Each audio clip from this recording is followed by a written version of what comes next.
Toronto International Film Festival 2026-এর official line up কিন্তু live হয়ে গেছে। আর এই বছর ইন্ডিয়ান সিনেমা একেবারে টো টু টো ফাইট দিচ্ছে হলিউডের সব থেকে বড় নামগুলোর সাথে। দিস ফেস্টিভ্যালের গালা অ্যান্ড স্পেশাল প্রেজেন্টেশনসের সেকশনটা খেয়াল করুন। সেখানে ওয়ার্ল্ড প্রিমিয়ার হতে চলেছে রিচি মেহতার ফুলানের।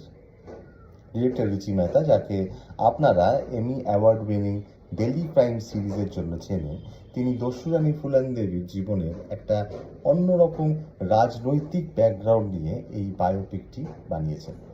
দিস ইজ পিওর, র অ্যান্ড আনফ্লিঞ্চিং স্টোরি টেলিং, যা গ্লোবাল স্ট্রিমিং রিলিজের আগেই টরন্টোতে দেখানো হবে।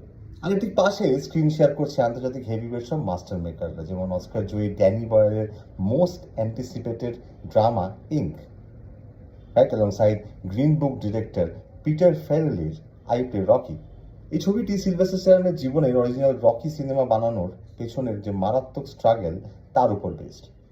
Our filmmakers are competing directly with global masters on the same stage. কিন্তু এই বড় ফিচার ফিল্মগুলোকে যখন মিডিয়া লাইমলাইট দিচ্ছে, তখন টিফের একটা আলট্রা এক্সক্লুসিভ ক্যাটাগরি আছে, যেখানে সারা পৃথিবী থেকে মাত্র 12টি ছবি সিলেক্ট হয়। আর ভারতের নর্থ ইস্টের একটা রুট লেভেলের ইন্ডিপেন্ডেন্ট ফিল্ম খুব নীরবে সেই ক্যাটাগরিতে জায়গা করে দিয়েছে। What is this film? আর ইন্টারন্যাশনাল প্রোগ্রামাররা এটাকে কেন একটা সিনেম্যাটিক মাস্টারপিস বলছেন, জানতে হলে সঙ্গে থাকুন, চোখ রাখুন।